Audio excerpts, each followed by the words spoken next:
Bonjour, bonjour. Euh, Ce matin, je prends la parole une fois de plus parce que l'Église, le ministère, traverse des moments difficiles. La mort de la femme de Marcelo Soumati nous touche beaucoup. Et vous savez, quand la tribulation arrive, il faudrait que nous puissions, nous, en tant que ministres, serviteurs du Seigneur, être à l'écoute et éviter que l'acte de l'homme puisse empiéter dans le ministère. Je suis prince Christ Jésus, ministre du Seigneur Jésus-Christ, esclave du Seigneur Jésus-Christ, disciple du Seigneur Jésus-Christ, esclave du Dieu vivant, artiste. Et il faut savoir, parce que la belle famille ne respecte pas. Nous ne juge pas quelqu'un de mondain. On ne juge pas ce que je vois. Je juge sur des choses que je ne vois, que les gens ne voient même pas. Parce qu'un ministre du Seigneur Jésus-Christ est un vengeur de sang. Si c'est vrai que Marcelo Soumati a tué sa femme, laissez, c'est sa femme. La Bible dit, l'homme est seigneur de sa femme. C'est à lui de faire de l'égard de femme. Vous savez pourquoi j'ai 32 ans? 32 ans, je suis chaste par le Seigneur. Pas parce que je veux. Vous savez pourquoi je ne suis pas encore marié? Je ne suis pas encore marié parce que la tribulation que je traverse, c'est que je suis en train de faire.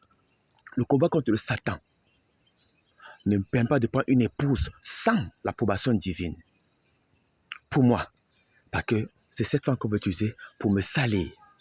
On a dit des choses sur moi au Cameroun. Je suis adultère, couche les femmes des gens. Je suis un homme qui ne peut pas avoir d'enfant. Je suis. Je suis tout le temps persécuté par le diable.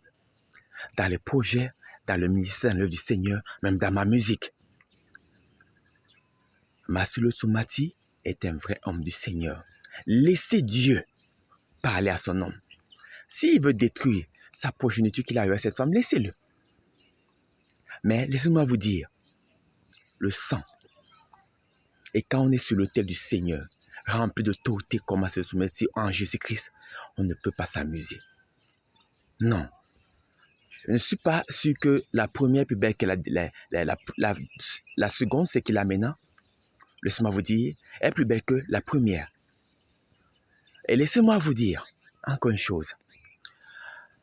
Le surnaturel, écoutez bien, hein, c'est pas spirituel. Le naturel, c'est l'état propre de la chose. Le surnaturel, c'est l'état second de la chose. Et les formations là, quelqu'un a son histoire. Quand quelqu'un révèle quelque chose, c'est qu'il regrette ce qu'il a été. Alors jusqu'à ce niveau, Marcelo Soumati a dit beaucoup de choses. C'est un homme de Dieu. C'est comme Saul. Il a persécuté la congrégation du Seigneur pour finir par être un ministre. J'appelle procès. Et j'en appelle à Dieu pour son serviteur. Attention, on ne peut pas conduire une congrégation sans avoir une épouse, sans être marié. S'il boule encore envie de se marier, jeune qu'il a à peine 50 ans, il boule encore, mais c'est tout à fait normal, il est jeune. Il est encore jeune, Marcelo Soumati. Je pensais peut-être qu'il avait 65 ans, 70 ans, j'ai même honte. À peine 40, 48, 49, c'est... Non. Arrêtez, c'est sa femme.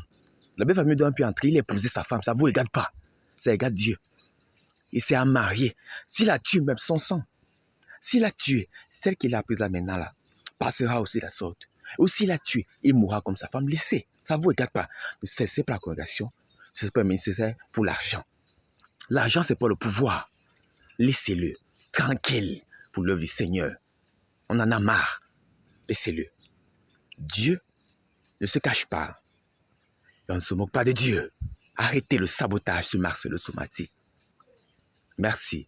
Que Dieu vous bénisse. Amen.